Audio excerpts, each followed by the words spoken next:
सबको जय मसीह की। किसी का कोई सवाल है तो पूछ सकते हैं। आप ये देखो, ये रास्ता मैंने आपको बताया कि आत्मिक है।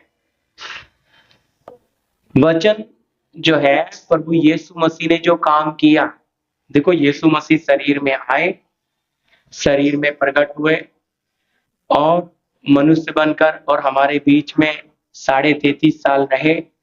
लेकिन यीशु मसीह ने आत्मिक तौर पर हमारा छुटकारा कराया, शारीरिक तौर पर नहीं। पर आज बहुत सारी जगह ये शिक्षा चालू हो गई कि यीशु मसीह गरीब बन गया कि हम अमीर हो जाएं, यीशु मसीह कंगाल हो गया कि हम धनवान। असल में कौन से धनवान होना है? अब आप बताओ, यीशु के 12 चेलों में से कोई चेला अगर आज बड़ी कलीसिया में आ जाए तो उसे अंदर भी घुसने नहीं देंगे प्रियो। मैं आपको सच कह रहा हूं। क्यों नहीं घुसने देंगे मालूम है? पहले टाइम पे कैसा कपड़ा था बताइए? चोला पहने हुए रहते थे, बस वही। और वो मिट्टी गंदा कितना। तो आज तो लोगों ने एसी एयर कंडीशन बना दिया, तरह तरह का तरीका बदल दिया। अब तो भाई बहुत अच्छा कपड़ा होना चाहिए तो आगे आदर। पर पहले तो उस समझिए, पहले आत्मा को देखा जाता था, शरीर का पहरावा नहीं। लेकिन धीरे धीरे धीरे लोगों ने प्रभु को कलीसिया से बाहर कर दिया और संसार को अंदर ले लिया। तो यानी कि कहते हैं जी प्रभु गरीब हो गया हमें अमीर बनाने के लिए। भाई प्रभु तो स्वर्ग में रह के हमें अमीर बना देता। आप पढ़कर देखना, तंबुओं में रहता था अब्राहम, 318 नौकर थे उसके, फिर भी क्यों लिखा है वो अपना घर क्यों नहीं बनाया? क्योंकि उसने स्वर्गीय घर को देख लिया दर्शन में। तो वो कहता है यहाँ नासवान घर को बना के क्या रहना है जब असली घर इतना सुंदर है। तो सोचो अब्राहम कितने पुराने नियम का व्यक्ति है, वो कैसे परदेसी बनकर जिया, फिर अपने बच्चों को भी आगे वही चीज सिखा कर गया। देखोगे अगर आप उसके बच्चे, चौथी पीढ़ी यहाँ तक यीशु तक को भी देखोगे आप, पोता पड़पोता हो गया। हालेलुया। तो सब कैसा जीवन जिए। तो प्रभु यीशु मसीह हमसे क्या चाहते हैं, ये बात हमें समझना जरूरी है।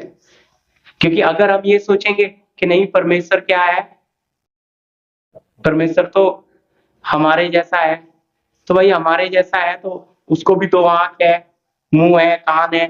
लेकिन असल में लिखा है परमेश्वर का कोई रूप नहीं है।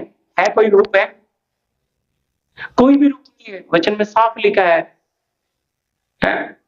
मूसा उसे देखना चाहता था, बोलता है मनुष्य मुझे देखकर जीवित रहे।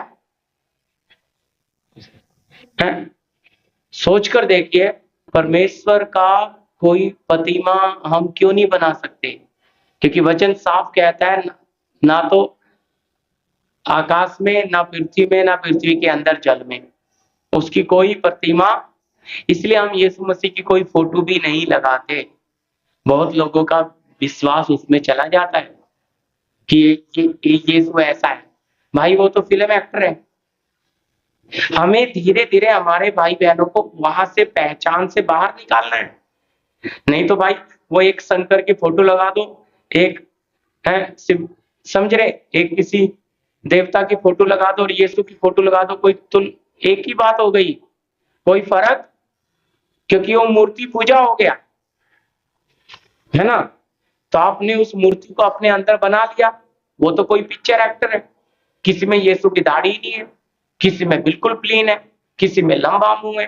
ये सारे पिक्चर एक्टर है, आर्टिस्ट है ना। तो उनको उनकी फोटोएं ठीक है, दुनिया में लोग बिकती हैं, पिक्चरें बनती हैं, तो लगता है यीशु ऐसा, यीशु ऐसा। यीशु कैसा है ये आप अब इन आंखों से देख नहीं सकते। जब वचन में लिखा है, यीशु का चेला यूहन्ना ने जब यीशु को देखा तो वचन में लिखा है पांव पे मुर्दा सा गिर गया। क्योंकि ये यूहन्ना देखता है, उसकी आंखें तो आग की ज्वाला है, जिस चीज पर पड़ेगी उसे जलाकर या तो शुद्ध कर देगी या खत्म। समझ रहे हैं? उसके बाल देख रहा तो सफेद ऊन, इसका मतलब आदि है भाई, शुरुआत है ये दुनिया की। तो असली रूप कहाँ है यीशु का? उसके पैर मानो पीतल जो भट्टी में ताए हो, जिस चीज पर पड़ेगा चूरा ही चूरा है। तो यीशु का वहां देखिए, उसकी वचन में लिखा जवान उसकी दो धारी तलवार से भी अधिक छो, कैसा शब्द है। तो वहां आप पढ़ोगे तो वो असल में यीशु का रूप नहीं है भाई, हम कल्पना भी नहीं कर सकते। इसलिए प्रभु ने कहा तुम उसकी प्रतिमा नहीं बनाना। हमारा प्रभु बहुत अद्भुत है, वो उसका रूप नहीं है, वो उसका स्वभाव है। हालेलुया, नेचर है। तो उसको देखकर कहां गिर गया?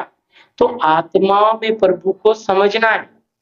अगर हमारी आत्मिक आंखें नहीं खुलेंगी, आत्मिक समझ नहीं खुलेंगी, तो हम प्रभु की पहचान में हम रीति रिवाज में चले जाएंगे। जैसे इतनी बड़ी भीड़ जा रही है, वो भीड़ की भीड़ किधर जा रही है? वचन में लिखा है चौड़े मार्ग की ओर, लेकिन सकरा है वो मार्ग, कठिन है वो रास्ता जो जीवन को पहुंचता है। तो हमें जीवन वाले रास्ते में जाना है। तो जीवन वाला रास्ता कौन सा है? देखो, मैं और दिनेश भाई आ रहे थे, बात कर रहे थे, तो मैं उनसे सवाल कर रहे थे। मैंने बोला देखो भाई, प्रभु का रास्ता, प्रभु की बुद्धि आत्मिक है। शरीर की बुद्धि प्रभु ने हमें दिया, शरीर में प्राण दिया है, पृथ्वी पे जियो, बच्चे, रिश्तेदार, सब कुछ प्राण में। आत्मिक जीवन परमेश्वर ने दिया है, आत्मिक जगत। और शरीर वाला कौन सा है? बोलिए। आत्मिक जीवन है, शारीरिक जीवन है। शारीरिक जीवन में प्राण दे दिया। प्राण में तीन चीजें, पढ़ाऊंगा नहीं अभी। आत्मा परमेश्वर के साथ चलने के लिए, इसलिए लिखा है जो आत्मा के चलाए चलते हैं वही परमेश्वर के पुत्र। तो आत्मा में चलना है तो फिर आत्मा वाली बुद्धि भी आएगी। शरीर में चलेंगे तो शरीर वाली बुद्धि। अभी शरीर वाली बुद्धि अगर आप चलकर आ रहे हो, आपको दिखेगा उल्टी सीधी साइड पे धूप ही धूप है, उल्टी साइड पे छाया है, तो आपके कदम अपने आप उल्टी साइड पे चले जाएंगे। क्यों? आपकी बुद्धि आपको बोल रही है ना छाया में से चल। सच है, ये बुद्धि हमें शरीर का सुख की तरफ लेकर जाती है, पर आत्मिक जगत में ये बुद्धि हमें लेकर कभी जा। पर अगर हम इस बुद्धि से जाना भी चाहेंगे तो हम रीति रिवाज करेंगे, उस प्रभु को अनुभव करेंगे। तो उस प्रभु का अनुभव करना है तो हमें आत्मा वाली बुद्धि में आना पड़ेगा। इसलिए वचन में लिखा है जिसे बुद्धि की घटनी हो तो वो मांगे। परमेश्वर उदारता से स्वर्गीय बुद्धि, यानी कि बुद्धि, स्वर्गीय बुद्धि आएगी तो वचन पढ़ते समय उसका प्रकाश खुलेगा। उसकी मतलब वो प्रभु के वचन में वो बात किस लिए लिखी है, तो वो प्रकाश आपको मिलना शुरू होगा। आत्मिक बातें आप पकड़ पाओगे, आत्मिक जगत को समझ पाओगे, अंधकार जगत को आप समझ पाएंगे। कहने का मतलब है कि हमें क्या चाहिए? आत्मिक बुद्धि। इसलिए कलीसिया में बुद्धि नहीं चला सकते। अब एक पढ़ा लिखा व्यक्ति आ गया, वो पढ़ा लिखा व्यक्ति आपको अच्छा वचन पढ़ाएगा, लिख लिख कर आपको ड्राइंग बनाकर समझा देगा, क्योंकि वो टीचर है भाई। वो शरीर की बुद्धि इस्तेमाल करेगा, उसमें आत्मा का कुछ नहीं होगा। जब उसमें आत्मा का कुछ नहीं होगा तो आपको आत्मा में कुछ मिलेगा भी, प्राण में अच्छा लगेगा। वाह भाई, ज्ञान की बातें। अभी हमारा बच्चा पढ़ने जाता है, हम मार पीट के भेजते हैं कि नहीं? बोलिए, पढ़े लिखेगा तभी संसार में। इसी तरह आत्मिक बातों को भी आत्मा के द्वारा ही समझ, अपनी शरीर वाली बुद्धि से समझ। शरीर वाली बुद्धि क्या बोलती है? हाँ जी, हमन जी, हाँ, शरीर वाली बुद्धि क्या बोलती है? हाँ, वो शरीर की तरफ लेकर जाती है भाई, आपकी जरूरतों की तरफ। आपकी क्या जरूरत है, क्या चाहिए, तो शरीर वाली बुद्धि बराबर इशारा देती है। भूख लग रही है, प्यास लग रही है, देखो वहां से मिल जाएगा। अभी समझो आपको बहुत तेज भूख लगी है या प्यास लगी है, तो आपकी आंखें पानी को ढूंढ रही हैं। सच है, पर संकेत किसने दिया? सर ने दिया। पेट ने सर को बताया, सर ने आंख को बताया, आंख फिर बुद्धि ढूंढने निकली किधर है पानी। सच है ना? कैसा बनाया प्रभु ने। तो इसी तरह हमारी शरीर की बुद्धि को एक सीमा है। वचन में लिखा है कि परमेश्वर बोलता है आपके विचार और मेरे विचार में आकाश और पृथ्वी का अंतर है जी। हालेलुया। ये मैं आपको सिर्फ समझा रहा हूं, अभी वचन शुरू नहीं किया है। हालेलुया। कोई सवाल है आप पूछिए। तो हमें उस पहचान में प्रभु के धीरे धीरे जाना है, हमें अनुभव में लाना है प्रभु। हमें कल्पना में, कल्पना समझते हैं जैसे पिक्चर देखते हो, नाटक देखते हो, प्रोग्राम वहां लिख कर आता है, ये सब काल्पनिक है। कल्पना का मतलब होता है मन में, अभी मैं सोच लूं ओ भाई प्रभु आ गया, सफेद कपड़ा पहना है, बड़ी दाढ़ी है, वो मैं कल्पना है भाई मेरी। लेकिन असलियत में आएगा तो मेरे रोंगटे भी खड़े हो जाएंगे, उपस्थिति कितनी बड़ी होगी, समझ रहे। तो कल्पनाएं करना, हमें कल्पना में जीना। वचन में साफ लिखा है, नीति वचन में, परमेश्वर कल्पना गढ़ने वाले मन से घृणा करता है। मैं पढ़ा नहीं रहा आपको वचन, लेकिन कल्पना नहीं करना है कि आंखें बंद करके, कुछ लोग बोलते जी दर्शन पाओ दर्शन पाओ, तो आंख बंद करेंगे, कहीं किसी को पहाड़ दिखेगा। भाई ये सब कल्पनाएं हैं, ये कोई दर्शन होता? बुरा नहीं मानना मेरी बात, आप खुद सोचिए, जब आंख बंद करोगे आपका मन तो आपके गांव भी पहुंच जाएगा 2 मिनट में, है कहीं भी पहुंच जाएगा। भाई मन मन तो हवा से भी तेज है। तो कल्पना नहीं होता है, आंखें बंद किए उस पिता को देखते हुए, तब परमेश्वर की आत्मा हमें कोई दर्शन देती है तो उसका हमें अनुभव भी और जीवन भी बताता है कि हाँ इसको दर्शन मिल सकता है। हर किसी को नहीं। जितना हम पवित्रताई में ऊंचा बढ़ते हैं, पढ़ाई का कोई बड़ी बात नहीं है, पढ़ाई लिखाई बड़ा छोटा कुछ नहीं भाई। पवित्रताई में जितना आप बढ़ोगे, आप अपनी जबान को कितना शुद्ध रखोगे, बुद्धि को कितना शुद्ध रखोगे, अपने दिल को कितना शुद्ध रखोगे, उतना ही आप पवित्रताई में बढ़ोगे, उतना ही आप आत्मा में बढ़ोगे। लेकिन शैतान क्या करता है, आपके आसपास के माहौल को बिगाड़ कर रखता है ताकि आपका मुंह गंदा करे, आपसे गाली निकलवाए, आपसे जलन निकलवाए, वो पूरे वातावरण ही बिगाड़ के रखता है। लेकिन जो परमेश्वर के पवित्र लोग होते हैं, वो आत्मिक वातावरण, वो सामने वाला गलती कर भी रहा ना तो भी वो सह लेते हैं। क्यों? उन्हें पता हम अपना मुंह गंदा करेंगे, कीचड़ में हम पत्थर मारेंगे, समझ रहे। तो प्रभु के लोगों को बहुत सहनशील होना पड़ता है। इसलिए पौलुस लिखता है सहनशीलता धारण करो, क्योंकि कुछ लोग नहीं बर्दाश्त करते प्रियो, गलत देखते हो तो फट से। और जब शैतान यही तो कहता है, उसका काम ही यही है, वो माहौल ही इसलिए बिगाड़ता है कि आप और हम पवित्रताई में ना पहुंचे, हम हमारा आत्मा परमेश्वर की आत्मा में एक ना हो। ठीक है, यहाँ शुरू करेंगे। देखिए वचन में से सीखेंगे विश्वास और प्रेम। हालेलुया। विश्वास और प्रेम। देखिए ये मैंने कई बार आपको बताया था, विश्वास से आत्मिक चंगाई, लेकिन उसको मैं बाद में लेता हूं, पहले ये विषय ले रहा हूं छोटा सा, प्रभु ने समय दिया तो वो भी ले लूंगे जी। पहला कुरिन्थी 13 अध्याय का 2। और यदि मैं भविष्यवाणी कर सकूं और सब भेदों और सब प्रकार के ज्ञान को समझूं, और मुझे यहाँ तक पूरा विश्वास हो कि मैं पहाड़ों को हटा दूं, परंतु प्रेम ना रखूं तो मैं कुछ भी नहीं। जी क्या लिखा है जी? मुझे यहां तक पूरा विश्वास हो कि पहाड़ को हटा दूं, परंतु प्रेम ना रखूं तो मैं क्या नहीं हूं?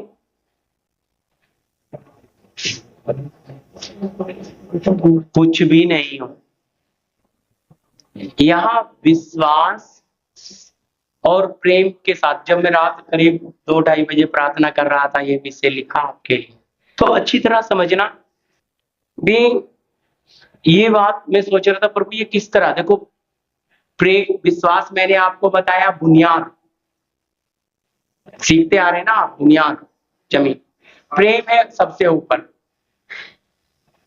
तो वचन में लिखा है परमेश्वर प्रेम,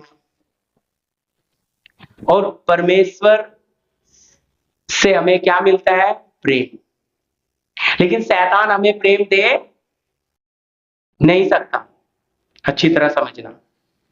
शैतान सब कुछ कर सकता है जी, हमें प्यार, ईश्वरीय प्यार दे, नकली प्यार दे सकता है, शारीरिक प्यार, लेकिन अगापे प्यार, ईश्वरीय प्यार हमें दे नहीं सकता।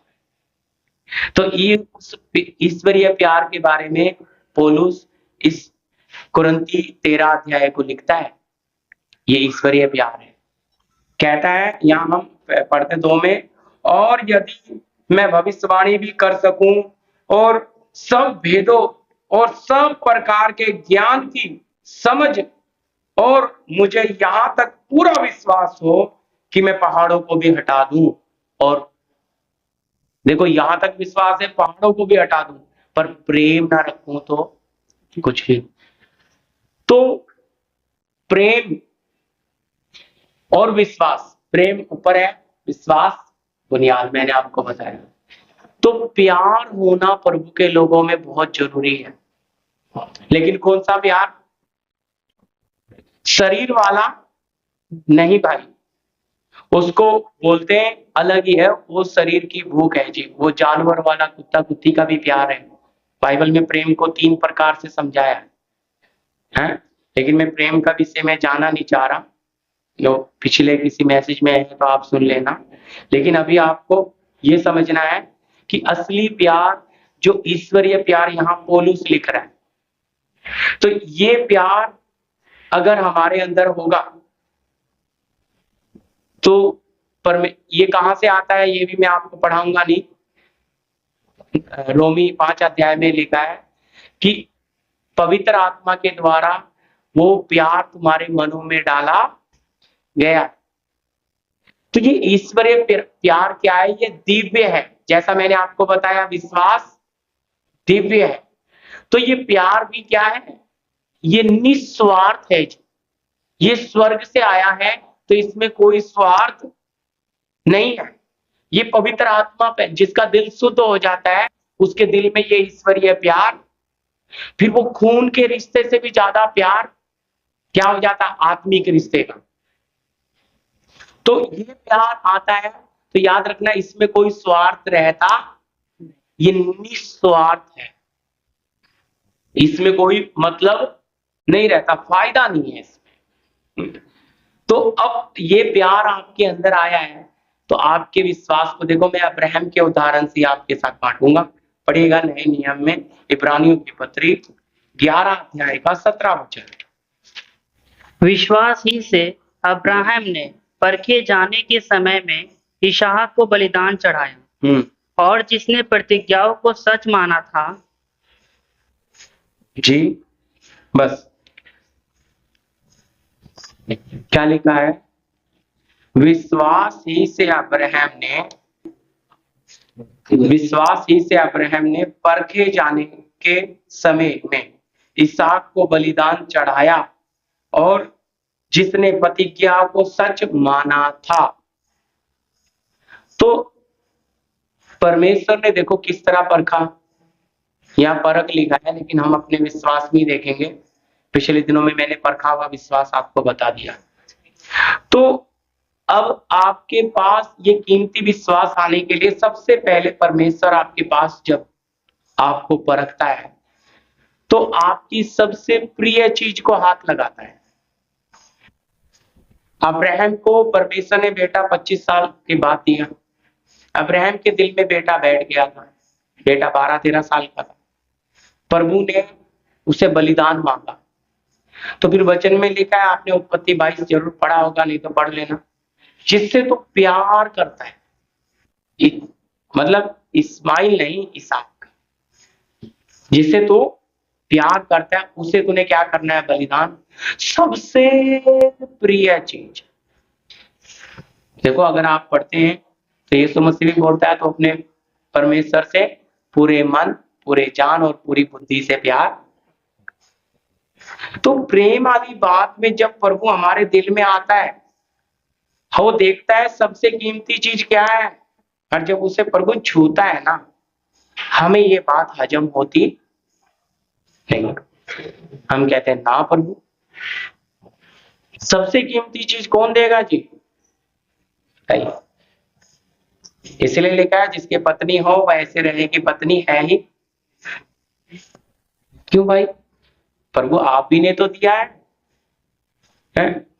पति के लिए भी लिखा है भाई क्या करना, पत्नी को अपनी देह के समान ही प्यार करना है, क्योंकि एक दिन इस देह को छोड़ना है। साथ में लेकर जाएंगे नहीं। तो क्यों परमेश्वर इस तरह से हमारे जीवन में काम करता है? या विश्वास को अब्राहम के तरीके से परख। वहां बेशक परीक्षा लिखा है 22 अध्याय में, लेकिन जब आपके मेरे जीवन में परमेश्वर काम करना शुरू करता है तो हमारी परख शुरू होती है। हमारी प्रिय चीजें हमसे दूर होने लगती हैं। ध्यान से सुनिएगा। जैसे रिश्तेदारियां जब प्रभु में नहीं थे, अच्छी तरह समझना भी, हमारा जो पारिवारिक जीवन, सामाजिक जीवन, इधर प्रभु अब हमारे जीवन में विश्वास की एक परख को रखता है। अब यहाँ मैंने आपके सामने रख दिया अब्राहम। अब्राहम के सामने, अब्राहम को पता है ये प्रतिज्ञा की संतान है, इसी के द्वारा इतना बड़ा वंश आना है, आकाश के तारे, पृथ्वी के रेत जैसे। तो परमेश्वर ने इसे बलिदान मांग लिया, लेकिन अब्राहम ने कुछ नहीं सोचा। अब्राहम ने प्रभु की आवाज पर चला और अपनी सबसे प्रिय चीज को वेदी पे रख दिया, खंजर उठा लिया। जब आपकी प्रिय चीजें, जैसे आपके बहुत ज्यादा प्यार करने वाले रिश्तेदार हैं, तो अच्छी तरह समझना भी, परिवार की जो चीजें हमारे ज्यादा ज्यादा प्यार है, धीरे धीरे ना वो प्यार खट्टा होना शुरू हो जाता है, उसमें कड़वाहट शुरू हो जाती है। कुछ ना कुछ कारण से, देखो सारी बातें मिलकर भलाई को उत्पन्न करती है प्रभु के लोगों में, लेकिन हम हमेशा बिल फाड़ देते हैं, इसने किया उसने किया।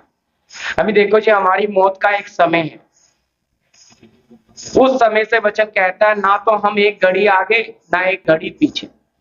पर अगर एम्बुलेंस में दरवाजे तक ही पहुंचा हॉस्पिटल में और उसने दम तोड़ दिया, 1 मिनट और जी जाता तो बचा लेते। सच है, क्योंकि कुछ वेंटिलेटर पे लगा देते भाई, लेकिन ये तो बस क्या हो गया, गेट पे ही दम तोड़ दिया। तो भाई उसका समय को हम पार कर, तो परमेश्वर ने एक सीमा बांध कर दी है हमें। जैसे ही अभी कोई कहता है जी एक्सीडेंट हो गया, भाई वो समय था उसका, एक्सीडेंट एक बहाना, उसने जहर खा लिया है, ये बीमारी से मर गया, ये तो अभी इसकी तो बहुत उम्र थी, इसने तो बच्चों की शादी करानी थी, ये तो समय से पहले चला गया। कुछ बच्चा जन्म होते ही 6 महीने साल जीता है, चला गया। लेकिन समय, मेरी बात समझना, समय को एक पल को भी ना तो आगे हम पार, यीशु ने बोला है ना नए नियम में, क्या तुम चिंता करके अपने जीवन में एक घड़ी यानी कि एक पल बढ़ा सकते हो? फिर क्यों चिंता करते हो, है ना, यीशु बोलते हैं ना। तो भाई चिंता करके हम कुछ भी नहीं कर सकते, लेकिन शैतान हमारे ऊपर चिंताएं डालता है। अब चिंताओं के साथ क्या भी डालेगा, इसने फलानी ने हमारे प्रेम में, हम दोनों दोस्त थे, हमारे बीच में फूट डाल दी, हमारे परिवार में नफरत डाल दिया, हम तो तीनों भाई बहुत अच्छे थे, अब देखो दरानी जिठानी सब कुछ ना कुछ कान भर के अलग कर दिया, परिवार से अलग कर दिया। तो इस तरह से लोग, लेकिन भाई अच्छी तरह समझो, परमेश्वर ने भी तो हमें बुद्धि दी है। अब परमेश्वर को पता है ये भीड़ में बैठा है, ये भीड़ में बैठा रहेगा तो ये मुझे जानेगा, मुझे इसे भीड़ से बाहर लेना पड़ेगा। अब भीड़ में परमेश्वर बात कर रहा है तो ये समझ नहीं आएगा मेरे से कर रहा है कि किसी और से कर रहा है, लेकिन जब अकेले में बाहर लेकर आपसे बात करेगा तो आपको क्या एहसास होगा, मेरा प्रभु मुझसे बात। भीड़ को कैसे हटाएगा प्रभु, आपको तो लगता है? अब देखो जलन भी बड़ी आराम से काम कर लेती है, नफरत भी, ईर्ष्या भी, इनकी वजह से हमारा परिवार टूट गया। जब भी वो सामने से दिख जाएंगे ना, इनकी वजह से 10 साल के बाद भी वो दिखेगा ना, इनकी वजह से हमारे परिवार में टुकड़े टुकड़े हो गए, वो गंदगी अंदर पड़ी। लेकिन भाई वो काम हो गया। आप प्रभु को समझो, प्रभु ने क्यों अलग किया, क्यों हमें खालीपन में ले आया। अब हमारा काम बंद है, हमारा काम नहीं चल रहा, हमारा काम नहीं चल रहा, तो क्या योजना है प्रभु की? क्योंकि जब काम चल रहा था तो पूरा मन उसमें था, और प्रभु को धन्यवाद था, लेकिन काम बंद हो गया। अब मन चेंज हो गया। अब मन में लहरें उठने लग गई थी, अविश्वास की लहरें। पता नहीं प्रभु साथ है या नहीं है। और जब ये लहरें उठनी शुरू हो गई हैं, तो अंदर का जो विश्वास है ना, थोड़ा सा था, वो घिसना शुरू हो गया जी। वो जो विश्वास है, शैतान उसे भी चुराना शुरू कर दिया, क्योंकि उसे पता है अब इनके अंदर विश्वास के अंदर मैं अभी आगे अविश्वास भी बांटूंगा, तो विश्वास के अंदर अविश्वास आएगा तभी तो क्या हो जाएगा।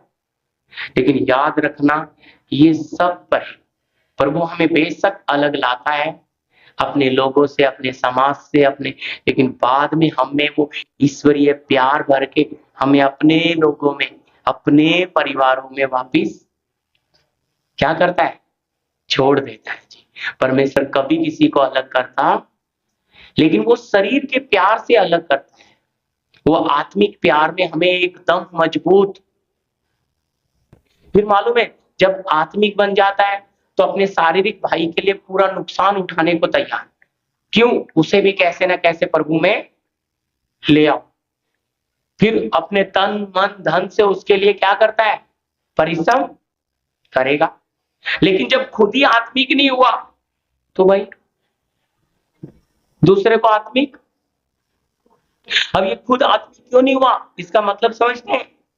क्योंकि भाई इसमें गुण, इसको जो सेवक से सीखने मिला, इसका जो अगवा था या इसका जो सेवक था, अच्छी तरह समझना, उसमें ना तो ईश्वरीय प्यार था और ना उसमें विश्वास की बुनियाद।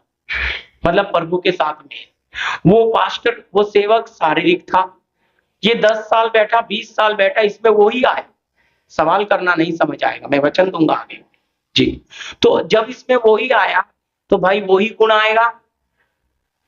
ध्यान से सुनना, हम जिसके साथ संगति करेंगे, जैसा वो है वैसे ही ना बनेंगे।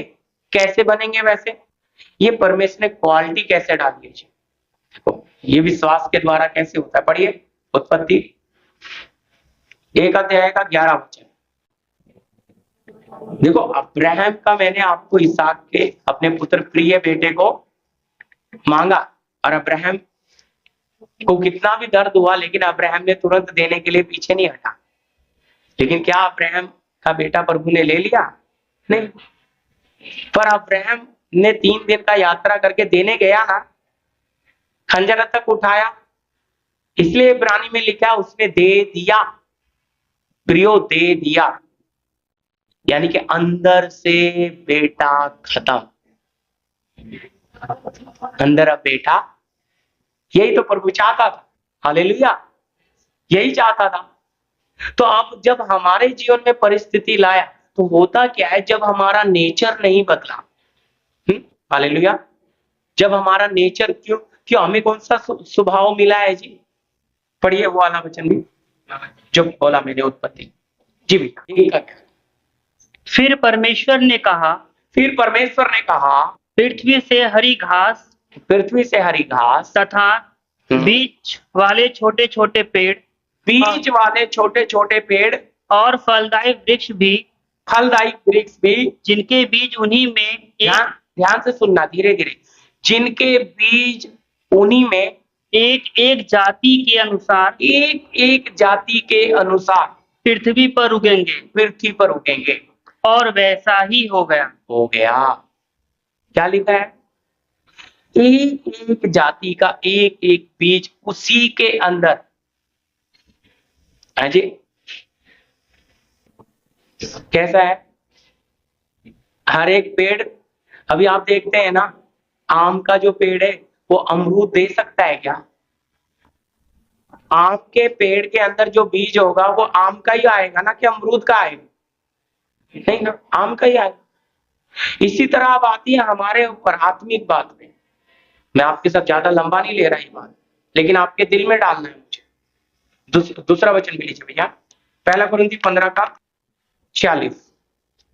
1 कुरिन्थी 15 का 46, ये दोनों बात आपके दिल में ये जाना है। स्वर्गीय देह है और पार्थिव देह भी है। हाँ, परंतु स्वर्गीय देहों का और तेज और है, और पार्थिव का और। क्या लिखा है जी? स्वर्गीय देह है और पार्थिव देह है। पूरा पढ़ दिया भाई? हाँ। हाँ। तो यहाँ क्या लिखा है भाई? एक शरीर की देह है और एक आत्मिक देह है, दोनों का तेज का फर्क है। पार्थिव स्वर्गीय, एक आत्मिक जीवन है, एक शारीरिक। वहां हमने पढ़ा एक एक जाति का बीज उसी के अंदर। अब अच्छी तरह समझिए, हमसे जो बच्चे होते हैं, हमारे बच्चे शारीरिक तौर पे बोलते हैं, उसमें से हमारा नेचर उनमें आएगा जरूर। कहते जी देखो माँ का गुण है इसमें, बाप का गुण है इसमें, है ना। नेचर क्यों आ रहा है? क्या पढ़ा आपने पहले उत्पत्ति में? हर एक बीज में उसी के अनुसार का नस्ल। कितनी नस्ल? पेड़ को एक परमेश्वर ने कलीसिया को पेड़ बोला है जो हम और आप। तो हमारे अंदर अच्छी तरह समझना। अब आप बात समझेंगे। तो अभी सेवक अगर आत्मिक है तो उसका विश्वासी भी क्या बनेगा? आत्मिक। सेवक अगर शरीर में है तो बच्चा भी भाई आत्मिक क्या बनेगा? वो शारीरिक बनेगा। तो इसलिए प्रभाव कहां से डालता है? क्योंकि आत्मिक बोलते हैं हम, आत्मिक आत्मिक, लेकिन जब शरीर की बातें ही प्रकट होती है तो आत्मा प्रैक्टिकल जीवन में नहीं। क्योंकि जब विश्वास सामने आता है तो बहुत कम लोग हैं जो इस विश्वास में खड़े रहे। ना उनमें विश्वास नजर आता है, ना उनमें वो ईश्वरीय प्यार। क्यों? जब तक हम प्यार कर रहे थे, दे रहे थे, ठीक है, जैसे ही हमारा सब बंद हो गया तो बस चले। मतलब पास्टर साहब जब आदर मिल रहा था तो आप आ रहे थे, अब आदर नहीं दे रहे तो तुम आ ही नहीं रहे, क्योंकि आप आदर के भूखे थे। हैं? आपको आदर मिलेगा तो आप 4 बार आओगे, नहीं आना है तो भी आओगे, और आदर नहीं मिलेगा तो हमारे घर की तरफ देखोगे भी। इसमें क्या आ गया? स्वार्थ। भाई जिसमें स्वार्थ है उसमें परमेश्वर, क्योंकि लिखा है परमेश्वर प्रेम है, जिसमें प्रेम नहीं तो उसमें। तो इसलिए प्रैक्टिकल जीवन में अगर वो व्यक्ति के अंदर स्वार्थ है, लालच है, अभिलाषाएं हैं, तो है प्रभु का जन, लेकिन विश्वास नहीं है। हर काम उसको खुद करना है। विश्वास प्रभु भी करता है लेकिन काम खुद ही करता है। मैंने आपको पेड़ वाला सीन दिखाया था ना, आंखों की अभिलाषा, शरीर की अभिलाषा, जीविका का घमंड। यीशु मसीह में जुड़ी हुई है डाली, लेकिन यीशु की जड़ से कुछ नहीं लेगा, सब कुछ खुद ही बंदोबस्त। ये है अविश्वास। वो प्रभु में बना नहीं रह सकता, वो खुद बंदोबस्त करता है। उसकी बुद्धि बहुत तेज है, उसकी समझ बहुत तेज है, वो शारीरिक बातों को बहुत तेजी से प्राप्त कर लेता है। वो शरीर में दुख उठा नहीं सकता, क्योंकि पिछले दिन मैंने आपको बताया जिसने शरीर में दुख उठाया वो पाप से छूट गया। लेकिन अगर आप आत्मिक हैं तो आप इस अच्छी तरह समझना, इस गंदे शरीर को जो मिटने वाला है, अच्छी तरह समझना। क्योंकि पौलुस बोलता है मेरे शरीर में कोई अच्छी वस्तु वास करती नहीं है, इच्छाएं तो मुझ में है पर भले काम मुझसे बनते नहीं। तो मतलब जब इस शरीर में कोई अच्छी चीज वास नहीं कर रही, इसके अंदर असल में वास करती है शारीरिकता, जिसके अंदर अभिलाषा, लालसा, स्वार्थ, फायदा, मतलब। ये एक ऐसी शक्ति है जो मनुष्य को उसके बनाने वाले की तरफ जाने नहीं देती। और ये शारीरिकता, ये ऐसी शक्ति जो क्या देती है? बुद्धि को विचार देती है, बुद्धि को आइडिया देती है, बुद्धि के यहां चला जा, वो कर ले, वो कर ले। तो शरीर में इंसान फंसा रहता है, लेकिन आत्मा में उसको पिता से कोई लेना देना। हाँ, प्रार्थना जरूर करेगा, रीति रिवाज का पक्का हो। या फरीसी, यीशु क्या बोलता है फरीसियों को? हे चूना फिरी हुई कब्र, तुम बाहर बड़े बड़े रब्बी कहलाते हो, नमस्कार करते हो, बड़ा सफेद कपड़ा पहनते हो, पर अंदर से सड़ा हुआ मुर्दा अंदर देख रहा है परमेश्वर। वो आपका पहरावा नहीं देख रहा, वो आपका दान नहीं देख रहा जी। कुछ लोग तो लगा देते हैं, देखो जी वो विधवा डाल रही थी 2 दमड़ी, उसी बात को दिखाएंगे। 2 दमड़ी विधवा ने डाला सबसे, लेकिन उसका आत्मिक अर्थ भी हमें समझना चाहिए। सबने, यीशु बोला अपनी बढ़ती में से उसने अपनी घटी में, भाई उसके पास जो था उसने वो डाल। तो उसका आत्मिक अर्थ समझाने की जगह उसको शारीरिक बातों में इंसान ले जाते हैं जी। नहीं, अच्छा वाला गेट चढ़ाना, देखो कैन ने लाया था फल फ्रूट खेती, ग्रहण नहीं किया, बकरा ग्रहण किया था, अच्छा महंगा वाला लाओ। ये है जी शारीरिक। लेकिन उसका महत्व, वचनों का आत्मिक अर्थ आप सीखें। मैं सच कहता हूं, जब वचन का सही प्रकाश आप मर जाएगा, आप कितनों के मुंह बंद करेंगे। लेकिन अगर आपको वचन का सही प्रकाश नहीं मिलेगा, इस वचन को आपको समझ नहीं आएगा, तो आप क्या सोचेंगे, सबके सामने आप मुंडी हिलाओगे, हाँ जी ठीक है। पर जब आप वचन समझोगे कि पिता ने हमें आत्मिक तौर पे आजाद किया, पिता ने हमें आत्मिक स्वतंत्रता दिलाई, पिता ने हमें आत्मिक जगत अंधकार की शक्तियों के ऊपर कर दिया, ये सब बातें नहीं बताएंगे हमें शारीरिक बातों के पीछे नहीं। अब शैतान शारीरिक बातें तो भाई वो मालूम है, कांटा जो क्या बोलते हैं जी उसको, वो मछली पकड़ने के लिए ना ऐसा कांटा होता है, उसमें चारा लगा देते हैं, हाँ कटी, तो उसमें चारा लगा देते हैं कटिया में और फिर डाल देते हैं, तो मछली तभी फंसेगी। ठीक इसी तरह शैतान इन शरीर की चीजों को लेकर आपको और मुझे लुभाता है।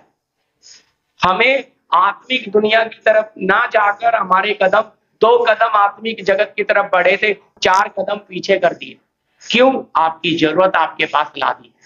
पिता कहता है कि मांगने से पहले तुम्हारा स्वर्गीय पिता जानता है, लेकिन हमें विश्वास नहीं है। हम कहते हैं नहीं प्रभु हमारे समय पे हमें देगा। हम कहते हैं ना, हमें तो समय से पहले चाहिए। बच्चा 14 साल का हो गया, पैर लगने लग गया, बोलता पापा बाइक दे दो ना, बेटा अभी 18 साल का होगा तभी देंगे। 16 का हो गया, तूने सीख लिया लेकिन गली से बाहर नहीं जाना, लेकिन उसको तो जाना है, समझ रहे। और जब पकड़ के अंदर डाला जाता है या कोई एक्सीडेंट हो गया, तब भुगतते हैं कि समय से पहले तुमने। तो इसी तरह हम भी समय से पहले वो चीज को पाना चाहते हैं। ये समय से पहले पाने वाली इच्छा और लालसा, ये खतरनाक है। परमेश्वर के समय पे ऐसा परमेश्वर है भाई, ये कहता है मैं जिस पे दया करना चाहूं उस पर दया करूंगा। क्या अद्भुत ईश्वर है, हालेलुया। तो इस प्रभु को हमें समझना है। ये भाई हमारे अनुसार चलेगा, इसका कोई मंत्री, अभी आप ये बात लिख कर दिया है, पौलुस कहता है परमेश्वर का कोई मंत्री नहीं है। कितना भी बड़ा पास्टर हो भाई, वो सिफारिश नहीं लगा सकता, वो विनती कर सकता है आपके लिए, लेकिन ये नहीं कह सकता कि भाई सुनील जी के लिए प्रभु आप ऐसा कर दो, नहीं है। विनती करेगा कि प्रभु आपके बेटे भाई सुनील के जीवन में ये कर दो, ऐसा काम कर दो, भाई मुन्ना जी के लिए प्रभु जी ये काम कर दो। वो विनती कर सकता है, परमेश्वर को आज्ञा दे तो इसका मतलब उसने विनती की है, तो विनती पिता तक जाएगी, उसका उत्तर जरूर उसके समय पे आएगा। अब मैंने प्रार्थना कर दी तो इसका मतलब प्रभु मेरी प्रार्थना नहीं सुन रहा। हम सब अपने घरों में भी प्रार्थना करते हैं, तो क्या परमेश्वर हम सबकी प्रार्थना सुनता है? बताइए, सुनता है? हाँ जी, सुनता है, विश्वास है ना? बिल्कुल सच बात है भाई, सुनता है, परमेश्वर सुनता है, लेकिन बस समस्या एक है कि उत्तर अपने समय पे देता है। हमारे समय से वो चलता, हो सकता है आज प्रार्थना की है, 4 साल के बाद उत्तर आ रहा है, तो आप बोलते हैं क्योंकि हमें तो अभी चाहिए, हम बच्चों जैसे बस जिद कर लिया और जगह पे फैल जाएंगे। अरे बेटा देंगे, अभी पास में पैसा नहीं है, नहीं अभी चाहिए, तुम कुछ करो, हमें अभी दो। ऐसे भी बच्चे होते, फिर भाई उन बच्चों को पिटाई होती है। अगर देखो माँ बाप के हाथ में पैसा नहीं है उस समय, और बच्चा वो चीज के लिए फैल जाए। माँ बाप सोचेंगे बाद में लेके देते हैं, पर वो जिद करे तो बताओ उसको चीज मिलेगी या 4 फटके मिलेंगे, है ना। प्रभु प्रभु देना चाहता है लेकिन उसके समय पे, लेकिन हमारे समय पे भाई आप विनती करो, इंतजार करो उसके समय का। ये परमेश्वर ऐसा है, कभी ना बदलने वाला ईश्वर है। हम गीत गा रहे थे, जन्माने वाली माता हमें छोड़ सकती है, अपने सगे लोग हमें, वो जगत के अंत तक कहता है सदैव मैं तुम्हारे साथ हूं। लेकिन हम सोचते हैं प्रभु कैसे, आप हमें कैसे लेकर चलेंगे, क्योंकि हम तो, हमारा तो मन लुभाने वाली बातों में लगा हुआ है। अब प्रभु अपनी वचन की तलवार लेता है, काटना शुरू करता है। इसलिए बहुत सारे पास्टर इस तलवार को ही नहीं उठाते और विश्वासियों पे और मस्का पालिश लगाते रहते हैं, उनके अंदर और इच्छाएं भरते रहते हैं। मांग लो, प्रार्थना कर लो, देगा देगा प्रभु देगा, जब तक मिल ना जाए प्रार्थना करते रहो। हैं भाई, वो अच्छी तरह समझना, इच्छाओं के अंडे पे ऐसे बिठा देते हैं, अंडा सड़कर बदबू आ रही है लेकिन फिर भी इच्छा है कि उसमें से बच्चा निकलेगा। ऐसा विश्वासियों को बना रखा है। कितने विश्वासियों की इच्छाओं के अंडे सड़ गए हैं, बदबू आ रही है, लेकिन वो कहते हैं आज भी इसमें से इच्छा है, मतलब घर मिलेगा, बच्चा मिलेगा। 15 साल हो गए उनको बच्चा ही नहीं हुआ, लेकिन उस इच्छा के अंडे पे आज भी बैठे, क्योंकि उनको सच्चाई तक पहुंचाया पिता तेरी मर्जी है, क्यों नहीं बाप बाप हमें देगा, बोलिए। लेकिन वो चाह रहा है, ये तो इच्छा रखकर बैठा है, ये मेरे पीछे नहीं आया, ये अपनी इच्छा के पीछे आया, ये अपनी अभिलाषा के पीछे आया, ये अपनी लालसा के पीछे आया। मेरे पीछे कौन आए, जो इसलिए प्रभु के पीछे। जब आप प्रभु के पीछे आते हैं तो देखो, प्रभु के पीछे आएंगे तो आपके अंदर अगर ये ईश्वरीय प्यार आना है, देखो मैंने प्यार की बात इसलिए रखी इसमें कि भाई बहुत लोगों में प्यार ही नहीं है प्रभु वाला, परमेश्वर वाला। संडे मिल लिए ठीक है, प्रेयर जय मसीह पे सलोट, बाकी कोई इतना नित्य एक दूसरे का चेहरा यहाँ देखते हो, अपने घर में उनके लिए प्रार्थना, अकेले में जब मिले तो बात करते हुए निकलते समय, कोई अपनी तकलीफ अगर रखता है तो किसी दूसरे को ना शेयर करके उसके लिए क्या करना है, किसी दूसरे को ना बताते हुए उसके लिए प्रार्थना। प्रभु है भाई हमारे बीच में है, ऐसे ऐसे संतोष ने बताई अपनी समस्या, उसके लिए क्या करना है, प्रार्थना। तो ये होता है एक दूसरे के लिए हम बढ़ना है, समझ रहे। देखो जी, एक लकड़ी जलेगी कितनी देर जल सकती है, 4 लकड़ियां जलेंगी तो आग, और 10 लकड़ियां जलेंगी। तो इसी तरह हम एक एक अगर सब जलना शुरू हो जाएंगे, कितनी उपस्थिति आ जाएगी, लेकिन नहीं होता है, क्योंकि हमें तो बस प्रभु के पास आए, प्रभु से हमारा कनेक्शन है, प्रभु को रिक्वेस्ट कर दी, प्रभु को विनती डाल दी, अब चल पड़े, हमें कुछ लेना ही नहीं। भाई ये प्रभु की कलीसिया है, यहाँ बैठा एक एक जन प्रभु का बेटा बेटी है, हम उन सबके लिए हमारा क्या है, एक फर्ज है। इसलिए लिखा एक दूसरे के लिए उन्नति का, एक दूसरे के लिए आशीष बनना। हम आशीष के वारिस हैं, तो हमसे जानिए आशीष तो कैसे जाएगी, हमें तो एहसास ही नहीं, इसलिए हम अपनी उन चीजों में पढ़े। तो इसलिए भाई नेचर कौन सा वाला आता है, कौन से बच्चे हमारे जीवन से निकलेंगे, आप समझ आ रहा है। प्यार क्यों नहीं लोगों में प्रभु का, विश्वास क्यों नहीं है वो कि परमेश्वर के समय पे हो जाएगा। अब विश्वास का सवाल ही नहीं है, और अगर परमेश्वर नहीं भी करेगा तो भी वो हमारा बाप है, ये है विश्वास। प्यार है तो प्यार क्या है, बारूद है जी, बारूद। अगर फटेगा ना, शैतान के चिथड़े उड़ा देगा। वो देखता है, शैतान किससे डरता है पता है, जिसके अंदर ईश्वरीय प्यार है। वो कहता है मैं इसका कुछ बिगाड़ नहीं सकता, क्यों, क्योंकि उसके अंदर ईश्वरीय प्यार है। अब वो तो उसके साथ बुरा करो, अच्छा करो, गाली दो, बदनाम करो, वो प्यार ही करेगा, वो बुरा मानेगा ही नहीं। आप घर में जाके पढ़ लेना कुरंती 13 अध्याय में, समय नहीं पढ़ा नहीं रहा है? वो क्या करेगा जी, है लास्ट वचन इसका एक और पढ़िए, 1 कुरिन्थी 13:13 लास्ट।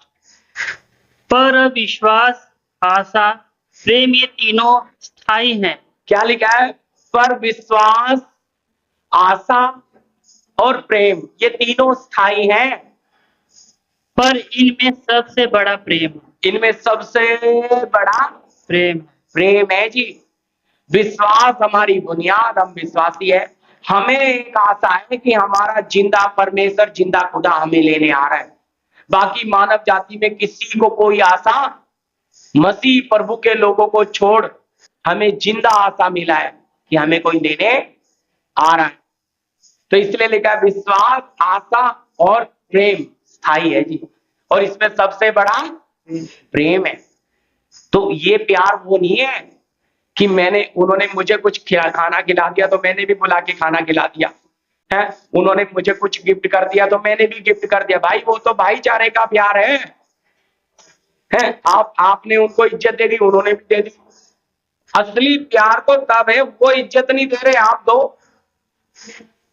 आपको देना पड़ेगा क्योंकि आप मसीह हैं। पर आप कहेंगे नहीं, हम उनके घर गए थे, मुंह फुला के बैठ जाएंगे, आए तो जाने दो, हम उनके घर गए, पानी नहीं पूछा। भाई उन्होंने पानी नहीं पूछा, आप चाय, नाश्ता, कॉफी सब करा दो। ये है प्रभु का प्यार कि हम प्रभु के लोग हैं, हमारे पास जो है हम वो दे दें। लेकिन जीना पड़ेगा जी। पर वो ऐसा कर रहे हैं, हम भी वैसा करेंगे तो उनमें और हम में कोई फर्क नहीं है। इसलिए प्रभु के लोगों में विश्वास के साथ मैंने आपके सामने रखा प्यार। ये होना बहुत, तब देखिए आपकी गाड़ी कितनी अच्छी चलेगी। मैंने बताया प्रेम क्या है? बारूद है जी, शैतान को जला देगा। शैतान कभी प्यार दे नहीं सकता, मैं आपको लिख कर देता हूं। वो जलन, ईर्ष्या, नफरत सब कुछ देगा, लेकिन प्यार देगा नहीं। उसके पास ये ईश्वरीय निस्वार्थ प्यार नहीं है। और ये प्यार इसलिए लिखा है वचन में, परमेश्वर प्रेम है। हालेलुया। अगर हम आपस में प्रेम रखेंगे, इसी से यीशु बोलता है सब जानेंगे तुम मेरे चेले हो। तो प्यार, तो विश्वास के साथ यहाँ भी साफ लिख दिया, ठीक है। पिता का प्रेम, पवित्र आत्मा की सहभागिता, संगति हमारे साथ, तमाम संत लोगों के साथ, प्रभु यीशु के दूसरे आगमन तक होता रहे। आमीन। सबको जय।